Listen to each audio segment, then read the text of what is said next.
Jewish tradition maintains that the red heifer ashes are needed to rebuild the third temple. Some Christians believe a third temple would pave the way for the end times. Even Hamas reportedly blamed the red heifers in part for their invasion on October 7th. The commandment regarding the red heifer is such a mystery that the rabbis place it in a category of chukim, divine decrees that cannot be understood by our limited human understanding.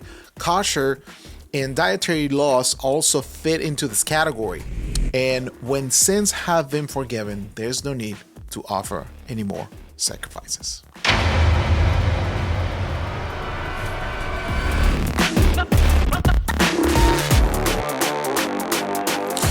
I don't know if you guys remember, I made a video about the red heifers and the significance of the red heifers, and they're coming back. 3 years ago, some rabbis in Israel, they brought the red heifers to get a reminder from Planning Center.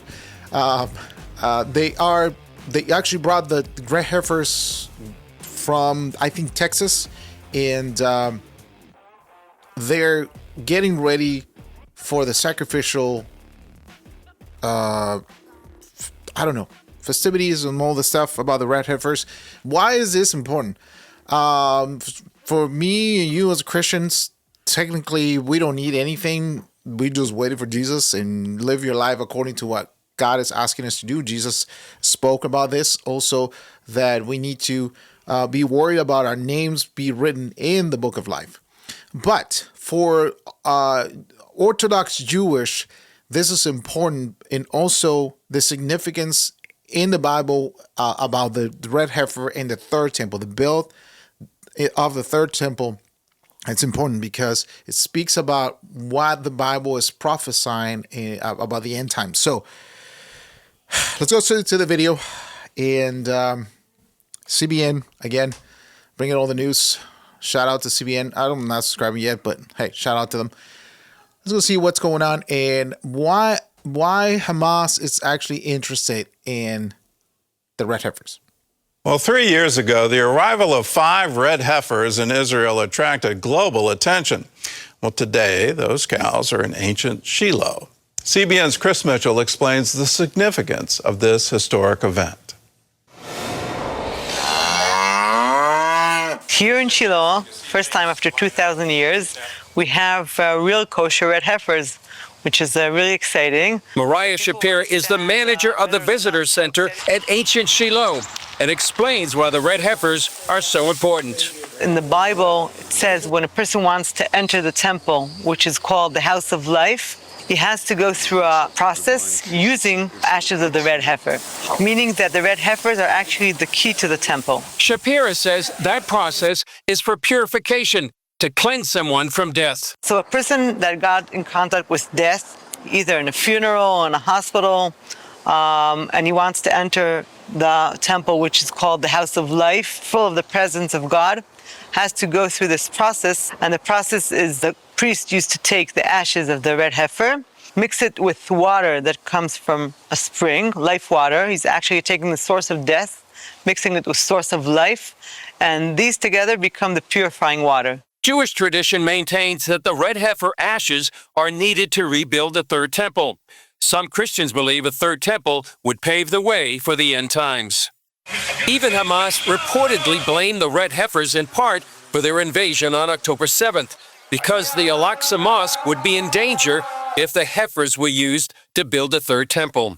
The animals are also mentioned in the book of Numbers, chapter 19. Then the Lord spoke to Moses and Aaron, saying, "This is the statute of the law which the Lord has commanded, saying, Speak to the sons of Israel, that they bring you an unblemished red heifer, in which there is no defect, and on which a yoke has never been mounted. And you shall give it to Eleazar the priest, and it shall be brought outside the camp and be slaughtered in his presence." To be selected, these qualifications must be met. Be an adult cow with reddish-brown hair, no hairs of a different color, no blemishes, and never used for any other purpose. These are the 5 red heifers out here in Shiloh. 2 have already been disqualified, but you only need 1 to qualify for the ceremony for the purification for the temple. You know what disqualifies the red heifer? Just if they have a speckle of white hair somewhere in the fur or something. If they find something, it's disqualified. It's disqualified. It's how amazing it is that you have to be super picky about this stuff. And like, we're gonna talk about it. We're gonna talk about it right now. We just finished this part of the video, and here you go, ladies.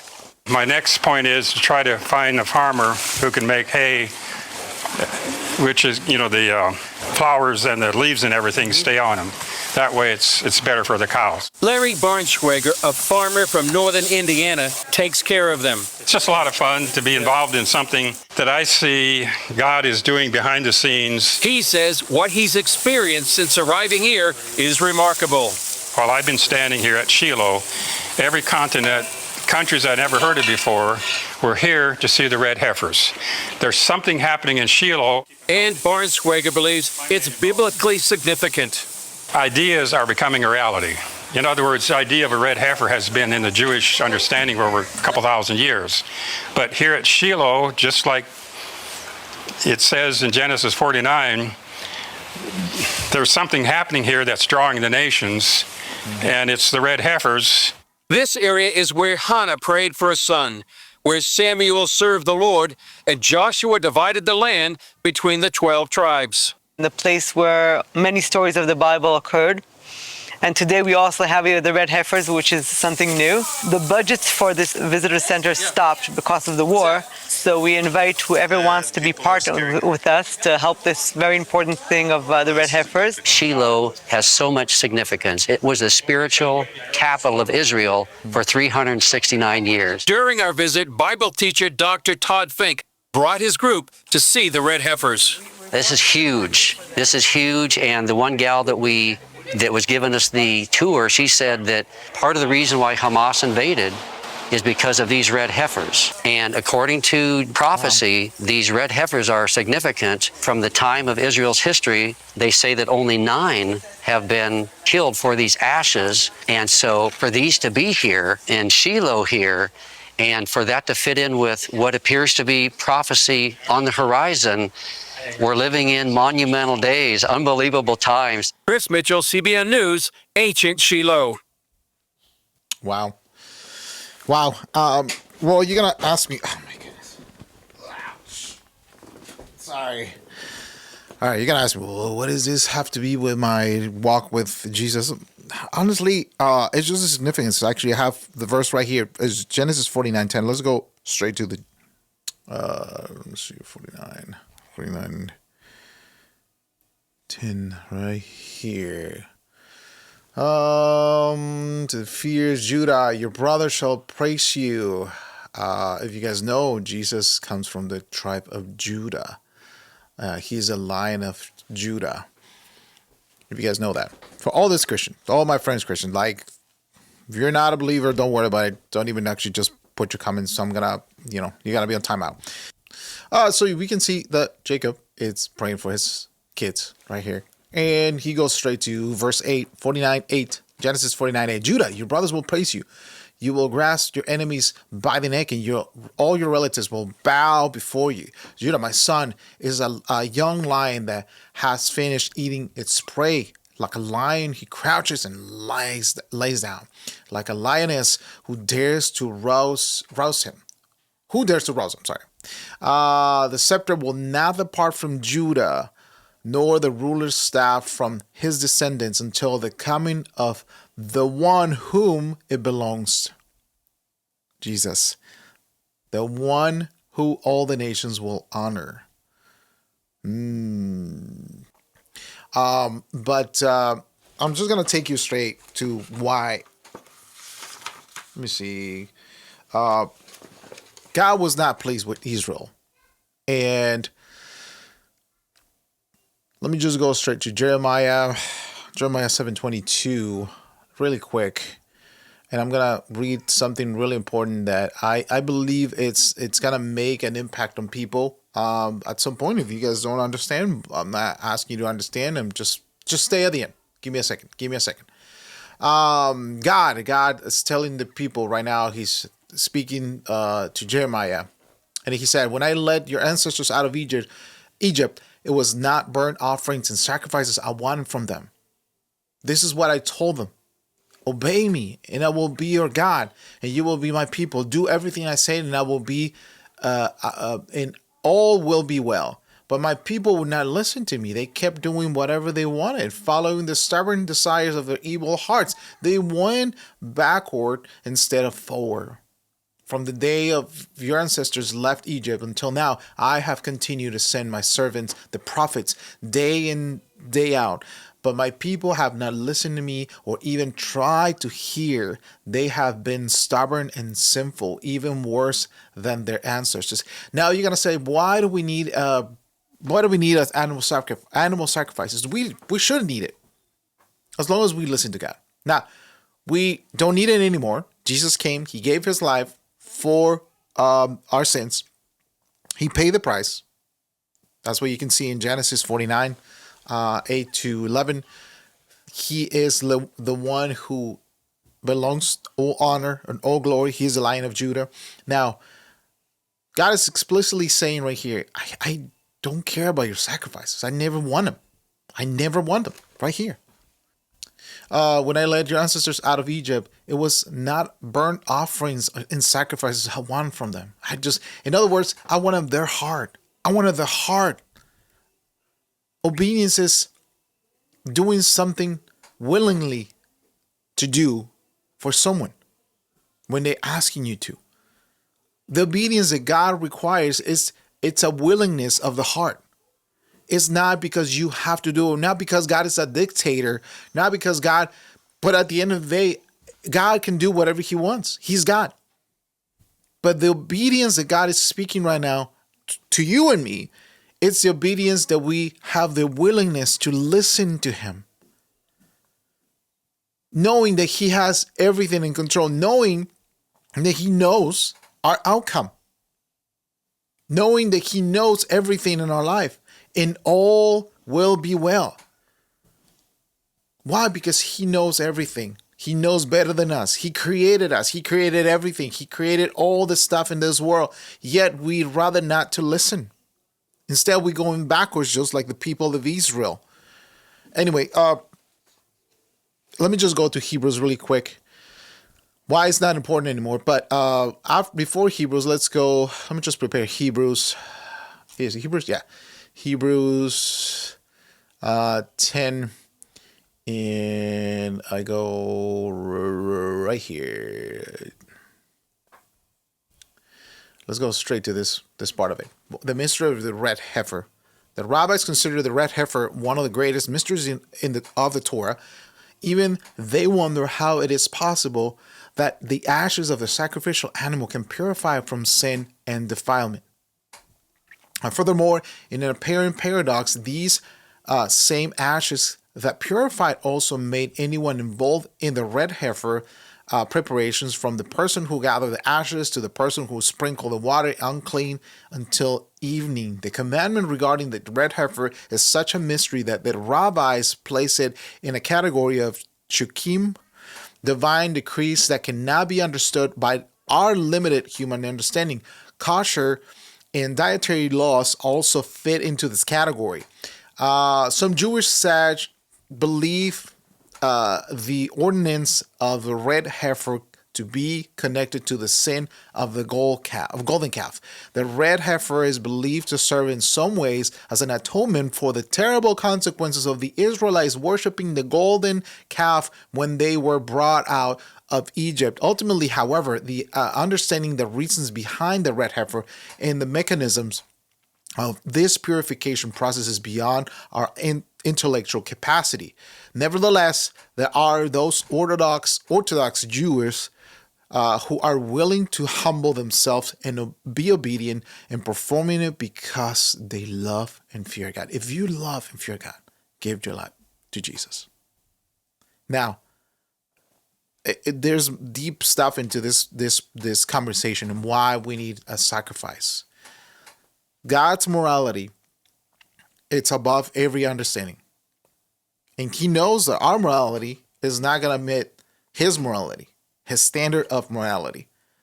Our perspective of morality is totally wrong. God is the perfect moral example. Now, he sent Jesus to live a life that we cannot live, to die in the cross, and he resurrected. And because of his resurrection, we now belong to God.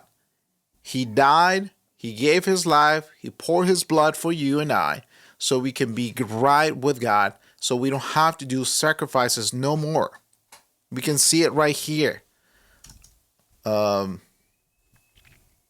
Hebrews 10:8. First, Christ said, "You did not want animal sacrifices or sin offerings or burnt offerings or other offerings for sin. Nowhere you pleased with them. Though they were required by the law of Moses, he said, 'Look, I have come to do your will, God.'" He cancels the first covenant in order to put the second in effect.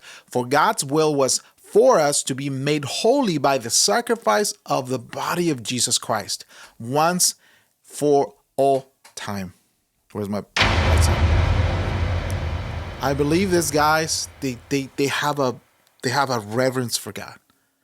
But they don't understand.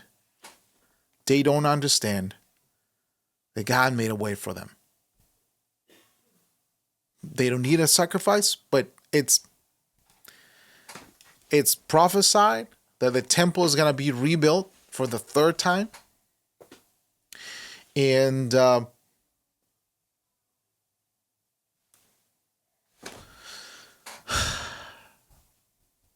it's going to happen.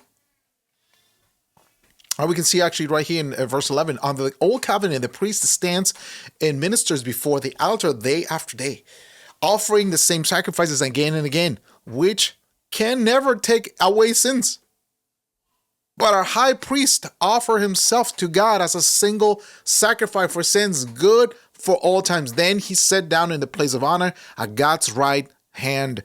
There he waits until his enemies are humble and made a footstool under his feet. For by that one offering he forever made perfect those who are being made holy. And the Holy Spirit also testified that this is so. For he says, "This is the new covenant I will make with my people on that day, says the Lord. I will put my laws in their hearts and I will write them on their minds." Then he says, "I will never again remember their sins in lawless deeds."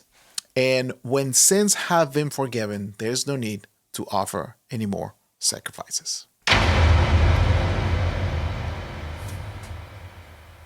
God made a way. God made a way for you. God made a way for me.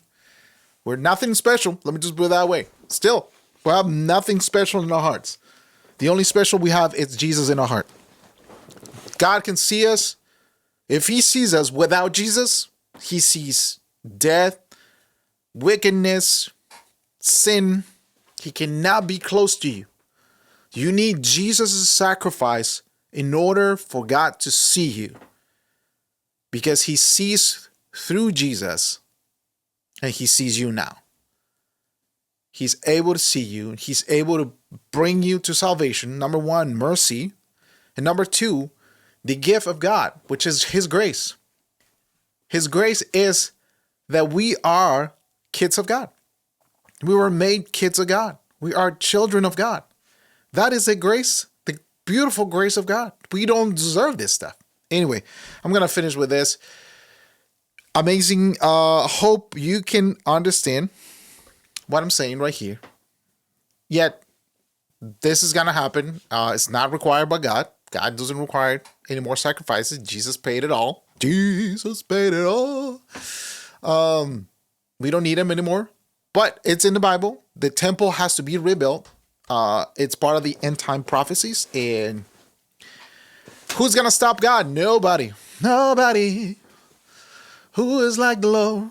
Nobody. Anyway, like this video, subscribe, hit the notification button, hit the like button. I pray that you can encounter God in your life. I pray that you make room for God in your life. I pray that you can have that encounter that only God can change your life. And it's only done through his son, Jesus Christ. You can be right with God. You can be right with Jesus as long as you offer your heart a place for him. Okay? Again, like this video, subscribe, hit the notification button. We'll see you next time. God bless.